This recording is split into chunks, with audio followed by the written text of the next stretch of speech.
just take us through the medical situation that you dealt with earlier in the series, please? Yeah, I mean, obviously, it was tough. Got really, really sick after game 2, and playing game 3. Obviously, just kind of going through that. Still kind of trying to recover. Going into game 4, took a weird hit, and couldn't go any longer. And that's as detailed as I'm going to get into it. I mean, obviously, it was tough. It was really frustrating. It sucks and was killing me to watch. Proud of the guys and how they fought and climbed their way back into the series, and I was fortunate to get to play in that game 7 and just try to go out there and give it my all. And obviously, it's disappointing and frustrating being here today. Was it a flu-like virus, for lack of a better word?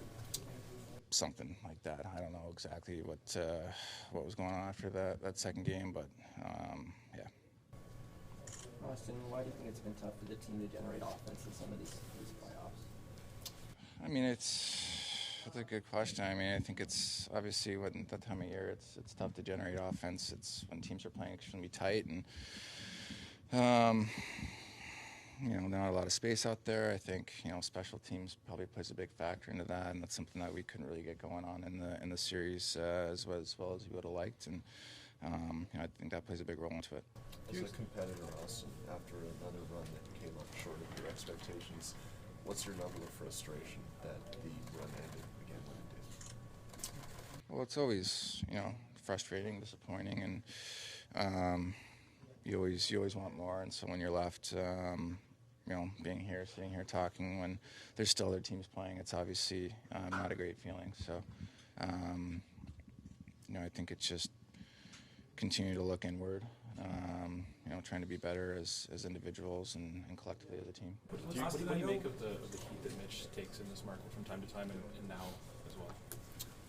Well, I mean, I think in my time here, I've learned that there's always a scapegoat. There's always a narrative. There's always something, and we love Mitchie. He's a great teammate. He's a great friend and a competitor. And so, in the end, we're also human beings. So, we take on a lot as players, and rightfully so. So, when you see guys kind of go through stuff like that, it's hard on everybody, and you just try to support him and be there for him. Are you expecting some more significant changes to this team in the offseason than maybe we've seen in past offseasons? And I'm talking about the front office on down.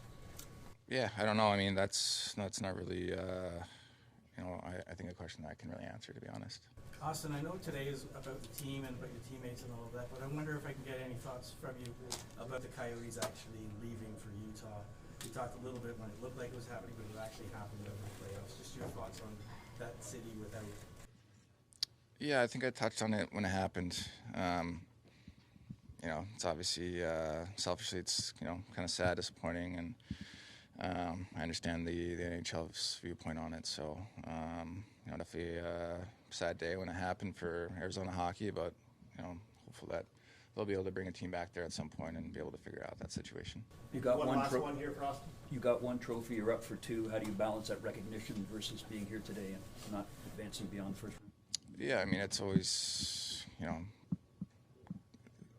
like, that stuff's nice, but it's not like fulfilling. It's not like what I'm after. I just try to be the best individual that I can be, the best teammate, person, leader on the team that I can be. And, obviously everybody here is after one goal, and that's to win. And so, I think all the other stuff is nice, but it's not, something that necessarily like chasing or after that, makes me feel good. It's about winning. And obviously, like I said, sitting here, it's frustrating and disappointing. So.